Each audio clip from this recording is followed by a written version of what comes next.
सर्वेभ्यो नमो नमः। Online tuition पर आपका स्वागत है। आज का विषय है वेदांग, जिसमें से शिक्षा और व्याकरण वेदांग को हम डिटेल्स पढ़ेंगे। और UGC net Sanskrit second paper की तैयारी के लिए आप चैनल को सब्सक्राइब कर मेरे साथ जुड़ सकते हैं। चलिए विषय को शुरू करते हैं। सबसे पहले वेदांग का अर्थ जानते हैं। अंग्यन्ते ज्ञायन्ते एभिरिति अंगानि, मतलब वेद और अंग, ये दो शब्द मिलकर के ये बना है। तो अंग का अर्थ है कि जिस जिस तत्व से हम कुछ जान सकते हैं, किसी स्वरूप का बोध जिनसे कर सकते हैं, उसको अंग कहते हैं। वेद और अंग दोनों मिलाकर वेदांग बना है। तो इसका मतलब यही हुआ कि वेदों के गुण एवं वास्तविक अर्थों को जानने के लिए जिन सहायक तत्वों की आवश्यकता होती है उसे ही वेदांग कहते हैं। ठीक है, फिर आगे चलते हैं। वेदांग का महत्व यहाँ पे है। तो जो इम्पोर्टेंट चीज़ है वही केवल हम पढ़ेंगे, फिर हम आगे निकल जाएंगे। फिर आगे आप देख सकते हैं क्या है कि एक मंत्र है जो वेरी वेरी इंपॉर्टेंट है और पाणिनीय शिक्षा से है। मंत्रो हीन स्वरतो वर्णतो वा मिथ्या प्रयुक्तो न तमर्थमाह स वाग्वज्रो यजमान हिनस्ति यथेन्द्र शत्रु स्वरतो अपराधात। मतलब स्वर के अपराध से जो यजमान हवन करा रहा था वो यजमान ही मर गया। शत्रु को मारने वाला था, लेकिन स्वर के अपराध से वो यजमान खुद ही मर गया। ठीक है, खुद ही मारा गया। तो ये इस मंत्र का भावार्थ है। और वेदांग की संख्या कितनी है? जो 6 वेदांग है। और क्या क्या है? शिक्षा, व्याकरण, छंद, निरुक्त, ज्योतिष, कल्पः। तो ये जो क्रम है, क्रम भी आपको ध्यान रखना है, क्योंकि आजकल पेपर में क्रम भी पूछे जा रहे हैं। ठीक है, ये क्रम आप देख सकते हैं, यहाँ पे यही क्रम है। फिर आगे चलते हैं। आगे एक वेरी इंपॉर्टेंट श्लोक है पाणिनीय शिक्षा से कि वेद पुरुष के कौन सा वेदांग, कौन सा अंग है। तो देख सकते हैं, छंद पादो तो वेदस्य, ये पाद है छंद। हस्तो कल्पथ पठ्यते, कल्प क्या है? हस्त है। ज्योतिषामानम चक्षु, ज्योतिष चक्षु है। निरुक्तम श्रोत्र मुच्यते, निरुक्त श्रोत्र है। शिक्षा घ्राणम तो वेदस्य, घ्राण है शिक्षा। मुखम व्याकरणम स्मृतम, व्याकरण जो है मुख है। तस्मात् संगमधित्येव ब्रह्मलोके महीयते। इन सब का अध्ययन जिसने कर लिया है वो ब्रह्मलोक में, मतलब स्वर्ग लोक में आनंदित होकर घूमता है। फिर देख सकते हैं मुंडक उपनिषद में भी आया है षड वेदांग का नाम। अथर्ववेद, शिक्षा, कल्पो, व्याकरणम, निरुक्तम, छंदो, ज्योतिषम इति।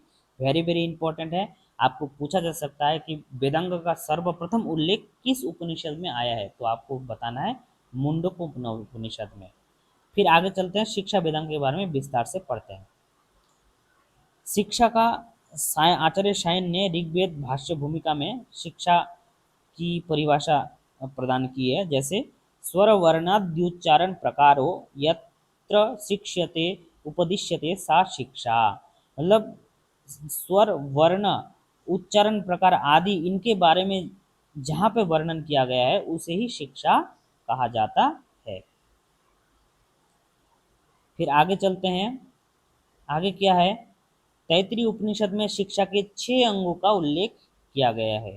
तो ये भी इंपॉर्टेंट है। तैतृय उपनिषद में वर्ण, स्वर, मात्रा, बलम, साम, संतान इत्युक्तः शिक्षाध्यायः। तो अब वर्ण क्या है, स्वर क्या है, ये भी थोड़ा थोड़ा पढ़ लेते हैं। वर्ण तो ध्वनियाँ हैं, और वेदों में 52 वर्ण प्राप्त होते हैं। और उसमें से अनुस्वार, जीवमूल्य, उपधमानीय, विसर्ग, इसको अयुग्बाह वर्ण भी कहते हैं। तो ये भी ध्यान रखिएगा। फिर देख सकते हैं त्रिषष्टि चतुष्षष्टि वर्णा समूह मते मतः, पाणिनीय शिक्षा का श्लोक है। ये हम आगे भी पढ़ेंगे पाणिनीय शिक्षा के अंदर। फिर स्वर, स्वर कितने होते हैं? 3 प्रकार, ये है स्पष्ट ही हुआ। मात्रा क्या है? उच्चारण काल को मात्रा कहते हैं। ह्रस्व दीर्घ प्लुत कहा जाता है। एक मात्रा, दीर्घ को 2 मात्रा, प्लुत को त्रिमात्रा। फिर आगे चलते हैं। बल, बल किसे कहते हैं?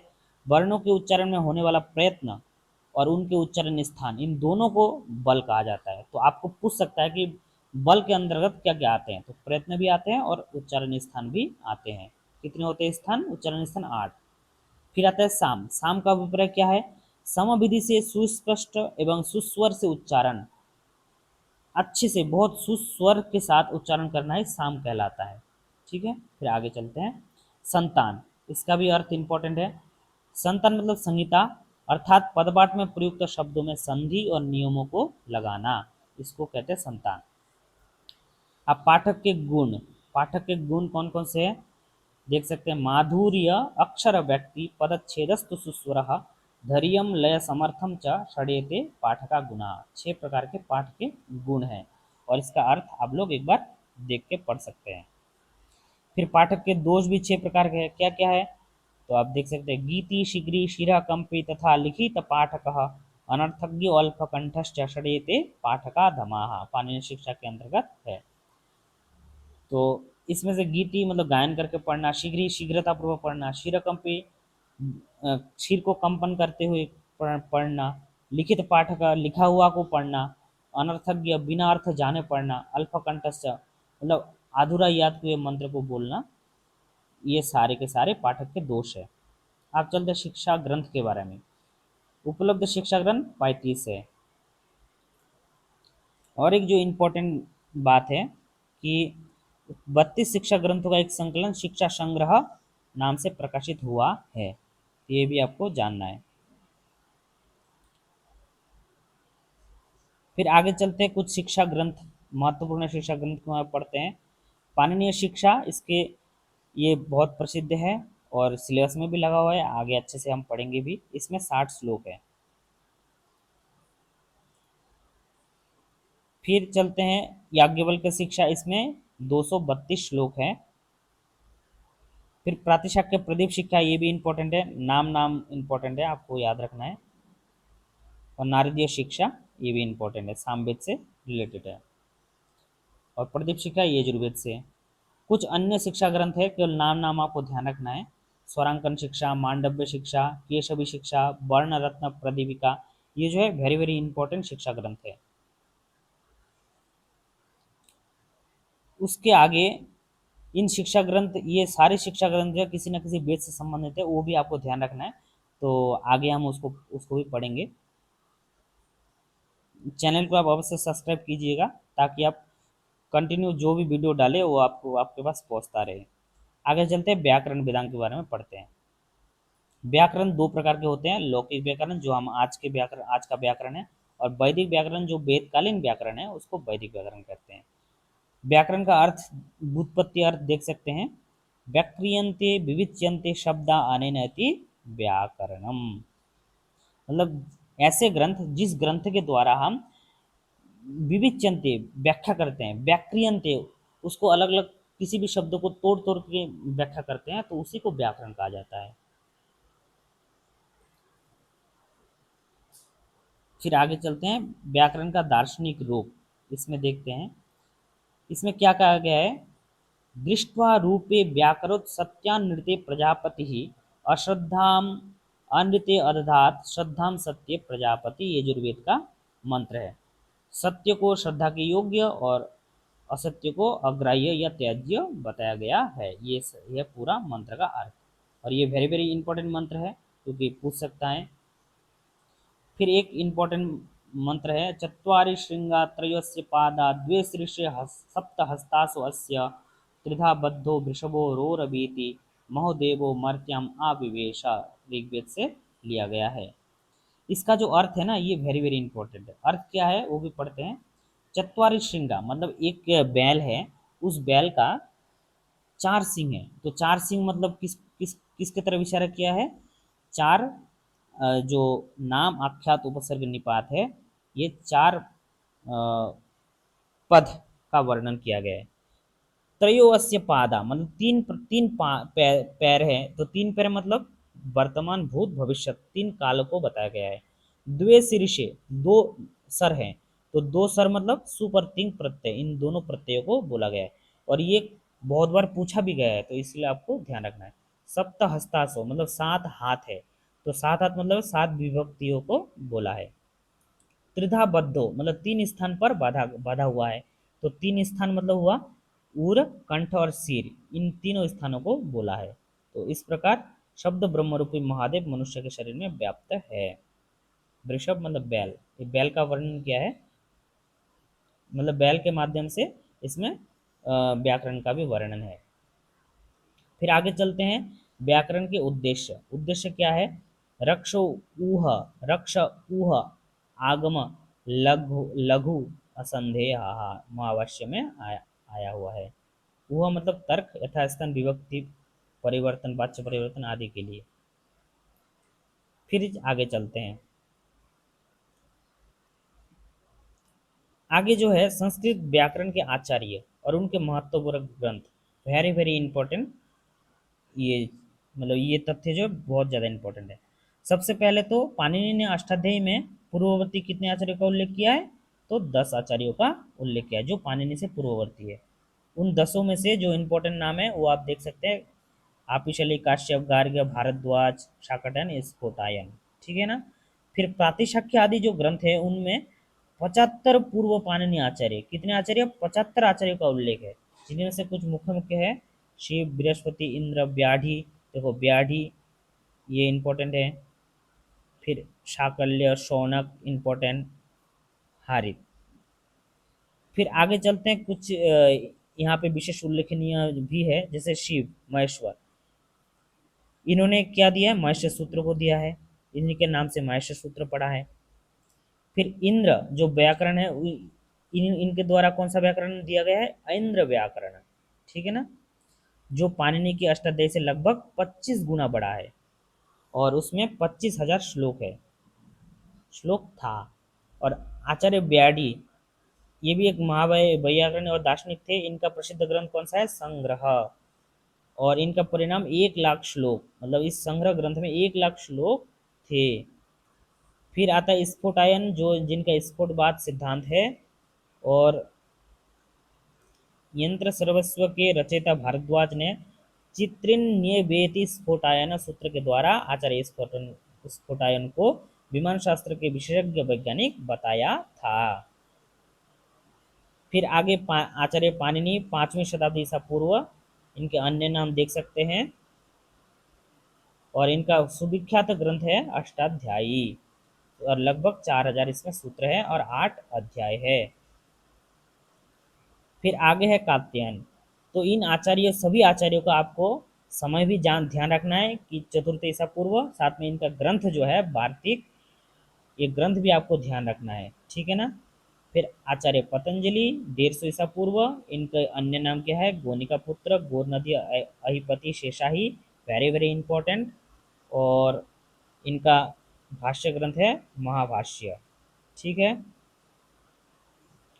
फिर आगे आप देख सकते हैं भर्तृहरि, इनका समय है 340 ईस्वी, और ये उज्जैन के निवासी माने जाते हैं, और इनका ग्रंथ है वाक्यपद्यम, जिसके 3 कांड है।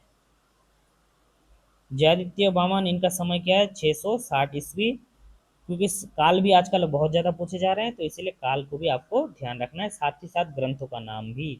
और इनका ग्रंथ है काशिका, जो अष्टाध्यायी की सर्वोत्तम टीका है। फिर है कैयट, जो 1035 ईस्वी के हैं, इनकी महावश्य पर प्रदीप नाम की टीका है, और ये कश्मीरी पंडित थे। फिर आगे भट्टू जी दीक्षित, जो 1450 ईस्वी के हैं, और इनके सिद्धांत कौमुदी ग्रंथ तो है ही है, साथ ही साथ शब्दकौस्तुभ जो अष्टाध्यायी की टीका है, प्रोडोमरणवा जो सिद्धांत कौमुदी की व्याख्या है। तो ये भी चीज़ आपको ध्यान रखना है कि आपको ये पूछा जा सकता है कि अष्टाध्यायी की टीका इनमें से कौन सा ग्रंथ है, तो आपको ध्यान रखना है शब्दकौस्तुभ, ये भी अष्टाध्यायी का है, साथ ही साथ काशी का भी अष्टाध्यायी की टीका है। फिर है नागेश भट्ट, जो 1700 ईस्वी के हैं, और ये महाराष्ट्र ब्राह्मण है। इनके ग्रंथ देख सकते हैं, उद्योतिका जो महावश्य की, लघु शब्देन्दु शेखर, बृहद शब्देन्दु शेखर, परिभाषेन्दु शेखर, मतलब है कि नागेश भट्ट जो है, जितने भी इंदु शेखर लास्ट में है ना, सभी ग्रंथ इन्होंने ही लिखा है। फिर स्फोटवाद, मंजूषा, लघु मंजूषा, परम लघु मंजूषा, मतलब मंजूषा अंत वाले शब्द ग्रंथ भी नागेश ने ही लिखा है। फिर आगे है वरदराज, जो 1475 ईस्वी के हैं, लघु सिद्धांत कौमुदी और मध्य सिद्धांत कौमुदी के रचयिता है। फिर अन्य कुछ वैयाकरणों का नाम जो इम्पोर्टेंट है, जैसे वृषभदेव, पुण्यराज, हिलाराज। हिलाराज जो है ये वाक्यपदीय के टीकाकार है और जो संपूर्ण टीकाकार है। मंडन मिश्र स्फुट सिद्धि के रचयिता, और भट्टी भट्ट काव्य के, और कोंड भट्ट वैयाकरण भूषण और वैयाकरण भूषण सार के रचयिता है। ठीक है। उसके बाद वैदिक व्याकरण जो है, प्रातिशाख्य ग्रंथों को जो ना वैदिक व्याकरण कहा जाता है। मतलब प्रातिशाख्य ग्रंथ हैं, उन ग्रंथों में वैदिक व्याकरण का सारा वर्णन प्राप्त होता है। तो कुछ प्रातिशाख्य ग्रंथ इंपॉर्टेंट है, जैसे ऋग प्रातिशाख्य, ये ऋग्वेद से संबंध रखते हैं और इसमें 18 पटल या अध्याय है। और इसका अन्य नाम क्या है, पार्षद या परिषद सूत्र भी कहते हैं। इसके रचयिता शौनक। ये सारे इंपॉर्टेंट हैं। और इस पर जो दो भाष्य मिलता है, वेरी वेरी इंपॉर्टेंट, उब्बट 11वीं शताब्दी का भाष्य और विष्णुमित्र की वृत्ति। तो आपको पूछा जा सकता है वृत्ति नामक व्याख्या ग्रंथ किसने लिखा, तो विष्णुमित्र ने लिखा। ठीक है ना। और किस पर, ऋग प्रतिशक्य पर। आगे है वात्सनीय सनी प्रतिशक्य, जिसके रचयिता कात्यायन, और 8 अध्याय इसमें है। फिर आगे कुछ इंपॉर्टेंट पढ़ते हैं, जैसे और वात्सनिक प्रतिशक्य के दो भाष्य क्या है, वेरी वेरी इंपॉर्टेंट, उब्बटकृत मातृवेद नामक भाष्य और अनंत भट्टकृत पदार्थ नामक भाष्य, पदार्थ प्रकाशक नामक भाष्य। और इससे संबंधित दो छोटे ग्रंथ भी मिलते हैं, प्रतिका सूत्र और भाषिक सूत्र। तो देखो, दो तीन बार तो ये इस यहाँ से पूछ लिया है, यहाँ से एक बार भी नहीं पूछा है, इसका मतलब अगली बार यहाँ से पूछने की बहुत ज़्यादा संभावना है। प्रतिज्ञा सूत्र और भाषिक सूत्र ये दो छोटे छोटे ग्रंथ है, और किससे संबंध रखते हैं, वात्सनीय प्रतिशाख्य से संबंधित। फिर है तैतरीय प्रातिशाख्य। तैतरीय प्रातिशाख्य में इसमें दो प्रश्न हैं और 12-12 अध्याय है। ठीक है। और तैतरीय प्रतिशक्ति की तीन व्याख्याएं हैं। तीन व्याख्या कौन कौन से, माहिष्यकृत पदक्रम सदन भाष्य, सोमायार्यकृत त्रिभाष्य रत्न, और गोपाल यज्वकृत वैदिका भरण। ठीक है ना। और ये सारे वेरी वेरी इंपॉर्टेंट है, एक अलग से आपको नोट डाउन करके मतलब बीच बीच में 15 दिन में 20 दिन में एक बार रिवीजन करते रहना है।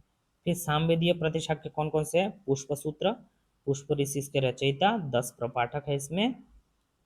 ऋग तंत्र, वेरी वेरी इंपॉर्टेंट, सामवेद से संबंध रखते हैं ऋग तंत्र। याद रखिए, ऋग ऋग सुन के आप ऋग्वेद मत लगाइएगा, क्योंकि ये सामवेद का है।